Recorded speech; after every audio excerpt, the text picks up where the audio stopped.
आशा, आपण पाहता discovery news. Discovery न्यूजच्या बुलेटिनमध्ये आपलं स्वागत आहे. पाहूया शहरातील काही ठळक घडामोडी.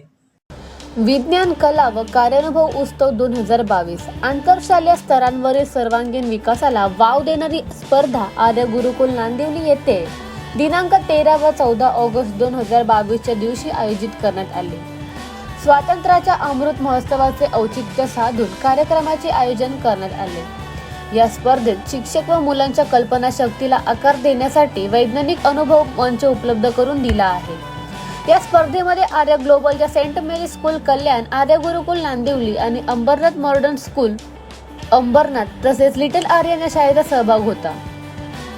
इयत्ता 1ली ते 12वीच्या 300 पेक्षा अधिक विद्यार्थ्यांनी विविध विषयांवर शास्त्रीय दृष्टिकोनातून विचार मंथन करून त्यांच्या कल्पना प्रकल्पाच्या स्वरूपात सर्वांपुढे मांडल्या. शाळेतील उभारते कलाकार व भावी वैज्ञानिकांनी आपल्या कल्पना प्रदर्शित केल्या. हे सर्व खूप विलोभनीय वाटत होते. संशोधनावर आधारित पर्यावरण संतुलन राखणाऱ्या प्रतिकृती विद्यार्थ्यांनी सादर केल्या.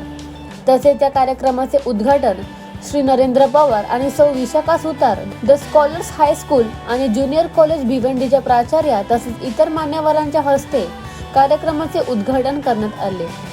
संगीत व गाण्यांच्या मिश्रित सादरीकरण करण्यात आले. या स्पर्धेमध्ये इयत्ता 1ली ते 2रीच्या विद्यार्थ्यांनी लाईफ वंडर द वॉटर, 3री व 4थीच्या 5वीच्या विद्यार्थ्यांनी health and wellbeing biofilter clean India या विषयावर सादरीकरण केले. तर इयत्ता 6वी ते 7वीच्या विद्यार्थ्यांनी इंडस्ट्री इनोव्हेशन अँड इन्फ्रास्ट्रक्चर, 8वी ते 9वी 10वी या विद्यार्थ्यांनी अफोर्डेबल अँड क्लीन एनर्जी तसेच 12वी ते 11वीच्या विद्यार्थ्यांनी रिस्पॉन्सिबल कन्झम्पशन अँड प्रोडक्शन इत्यादी विषयांचा समावेश होता. प्रमुख पाहुणे नरेंद्र पवार आणि सौ विशाखा सुतार व इतर मान्यवरांनी सर्व विद्यार्थ्यांचे कौतुक केले. त्यांचा उत्साह वाढवला.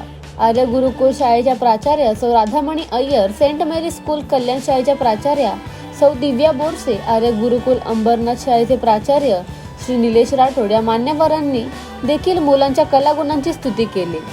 प्रमुख पाहुण्यांनी मुलांच्या कलागुणांचे तसेच त्यांच्या कौशल्याचे एवढ्या लहान वयात त्यांनी वैज्ञानिक दृष्टी त्याबद्दल असलेली माहिती यांचे विशेष कौतुक केले. मंथन हे फक्त वैज्ञानिक प्रदर्शन नसून मुलांना त्यांच्यातील सृजनशीलता सादर करण्याचे एक मंच आहे. सर्व पालकांनी या मंथन प्रदर्शनाचा लाभ घेतला. आर्य ग्लोबलच्या संचालिका सौ नीलम मलिक मॅडम म्हणतात की मंथन विद्यार्थ्यांच्या कलागुणांना, कल्पनाशक्तीला कृतीतून शिक्षण घेण्याचे प्रोत्साहन देऊन त्यांच्यातील कार्यक्षमता वाढवण्यासाठी आणि नवीन कल्पना उपलब्ध केलेल्या आहे. सुवर्ण संधी आहे. तसेच आर्य ग्लोबल संस्थेचे संस्थापक श्री भरत मलिक यांनी मोलाचे मार्गदर्शन केले. बक्षीस वितरणाने कार्यक्रमाची सांगता झाली. The bureau report, discovery TV news.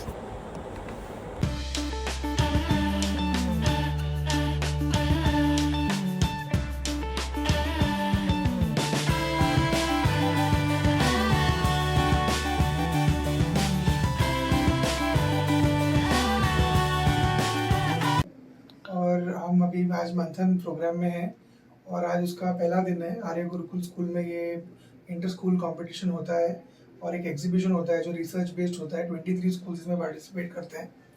तो इसका मेन टॉपिक हमने रखा है इस साल है सस्टेनेबल डेवलपमेंट गोल्स. ये यूनिसेफ के गोल्स हैं, यूनेस्को के गोल्स हैं और ये इनके बेसिस पे हमने सारा कुछ प्लान किया है इस साल, ताकि बच्चे लोग को पता चले कि सिर्फ पेड़ काटना ही नहीं बट साथ में पेड़ उगाना भी है. एक गिलास अगर पीना है तो एक गिलास भरना भी है. तो ये गोल्स हमारे होने चाहिए. डेवलपमेंट की सिर्फ डेवलपमेंट नहीं होना चाहिए लेकिन सस्टेनेबल होना चाहिए. मतलब ये सस्टेन करना चाहिए. इसका मतलब कि अगर जैसे मैंने आपको एक एग्जांपल दिया, जैसे अभी इस पेड़ का, तो पेड़ अगर काटेंगे तो पेड़ हमको उगाने भी है. तो ये हमको देखना है कि अगर 1000 पेड़ काट रहे हैं तो हमको 1000 पेड़ उगाने भी चाहिए. तो ये डेवलपमेंट होना चाहिए. बहुत ज़रूरी डेवलपमेंट हमारे फ्यूचर जनरेशन के लिए, लेकिन उनको एंजॉय करने के लिए, उनको यूज़ करने के लिए चीज़ें होनी चाहिए. तो ये बच्चे लोग को हम बचपन से ही इंस्टिल कर रहे हैं. और ये सिर्फ बचपन उनके लिए नहीं है, इन पेरेंट्स के लिए भी है, ताकि ये भी पेरेंट्स भी समझे इस पूरे मैसेज को. तो इस साल का टॉपिक हमारा मंथन में सस्टेनेबल डेवलपमेंट गोल्स के ऊपर है. तो ये जो गोल्स हैं ये 17 गोल्स हैं और 17 गोल्स फाइनेंस से लेकर एजुकेशन से लेकर वर्ल्ड पॉवर्टी को लेकर वर्ल्ड हंगर को लेकर एनवायरमेंटल गोल्स, बहुत सारे गोल्स हैं जो होलिस्टिकली ह्यूमन नेसेसिटीज को कवर करते हैं। उसी के कंटिन्यूएशन में इनकम टैक्स डिपार्टमेंट स्कूल को विजिट कर रहा है आफ्टर 2 days एंड सीबीएसई ने बच्चों को ट्रेनिंग के लिए Yes. इनकम टैक्स वाले आने वाले हैं, ताकि उनको पता भी चले कि लेना है लेकिन हमको वापस देना भी है। तो सोसाइटी तभी बनेगी जब लेन देन ठीक होगा। तो हमको हमारा गोल्स में ये भी होना चाहिए कि we have to pay our taxes. तो ये सारी चीजें बचपन से, और इंडिया का प्रॉब्लम ही ये रहा है। तो बचपन से जब हम बच्चों को ये सिखाएं कि आपको सिर्फ लेते नहीं जाना है, देना भी है, ये वैल्यू इसमें से सिखाया जाएगा बच्चे लोगों को। शाळेमध्ये मंथनचा ओपनिंग करता मी आज खास आलो होतो. मंथन एक सायन्सचं एक्झिबिशन आहे. यामध्ये नुसतंच एक्झिबिशन नाही तर रिसर्च, मुलांमध्ये रिसर्चची भावना एक तयार करून त्यांनी स्वतः रिसर्च काही गोष्टी करून काही स्वतः प्रोडक्ट तयार केले. चांगला चांगला विचार त्यांनी या ठिकाणी स्वतः मांडला. त्याच व्यतिरिक्त मला खास भावलेली गोष्ट म्हणजे पुस्तकाचं प्रदर्शन. त्याने मराठी, हिंदी, इंग्लिश सर्व प्रकारची पुस्तकं, मी सुद्धा आता या ठिकाणी 4 पुस्तकं खास करून विकत घेतली. मुलांमध्ये सध्या किंवा स्टुडंट्समध्ये वाचन संस्कृती थोडीशी जरा लोप पावत चाललेली. मुलं मोबाईलमध्ये किंवा ई बुक, ई लायब्ररी याच्यामध्ये जास्त असतात. प्रत्यक्ष पुस्तक वाचण्यावरती भर कमी असतो. पण मलिक मॅडम यांचं मी मनापासून या ठिकाणी अभिनंदन करतो की त्यांनी मुलांमध्ये वाचन ही गोष्ट वाढावी, या गोष्टीकरता त्यांनी या ठिकाणी पुस्तकाचं मोठं प्रदर्शन या ठिकाणी जवळजवळ 20,000 पुस्तकं या ठिकाणी आहेत आणि त्याचा लाभ सगळे विद्यार्थी घेतील. आणि वेगळ्या प्रकारची पुस्तकं आहेत, डिफरंट नॉलेज या पुस्तकांमधून मिळणार आहे. त्याचबरोबरीने हे एक्झिबिशन एक अत्यंत महत्त्वाचं, विद्यार्थ्यांना चांगल्या प्रकारचं मोटिवेशन, त्यांची जी क्रिएटिव्हिटी आहे त्या क्रिएटिव्हिटीला एक चालना, मोटिवेशन या एक्झिबिशनमधून मिळणार आहे. आणि त्यांचं स्वतःचं नॉलेज प्रत्येक विषयातलं हे वाढणार आहे. हा एक चांगला उपक्रम मलिक मॅडम यांनी या मंथनमधून केलेला आहे. त्याचं मनापासून मी त्यांचं अभिनंदन करतो आणि त्यांना या उपक्रमाला मनापासून मी खूप खूप शुभेच्छा देतो. Science, Art, Craft exhibition, which is an annual feature in our school, which is an inter-school program.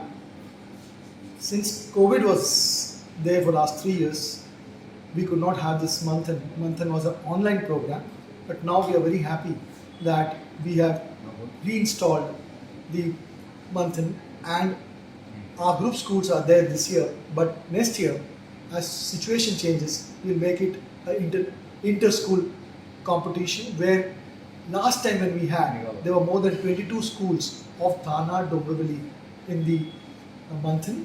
So this was given to us. Inspiration of making this was by a great educationist, Mr.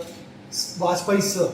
Vajpayee sir's inspirations are still with us, and we respect that great noble educator of our city. I'm very happy this exhibition will draw attention of minimum 3,000-4,000 parents will be coming to watch this exhibition, and it's one of its kind. And what Narendra ji has said, it's all about creativity, it's all about individuality that child wants to project, and this gives them the energy to lead forward. From a small idea, one doesn't know, there may be so many startups which will start in future by these great learners. Our school believes that everyone is a learner and the learning should be always continued. That's what our mission is. Thank you very much. तर या होत्या डिस्कवर TV news. तुम्हाला आमच्याशी संपर्क साधायचा असल्यास स्क्रीनवर दिलेल्या क्रमांकाशी संपर्क साधू शकतात. 9388420420. तर वेळ झाली निरोप घेण्याची. उद्या पुन्हा भेटूया याच वेळेस. तोपर्यंत धन्यवाद.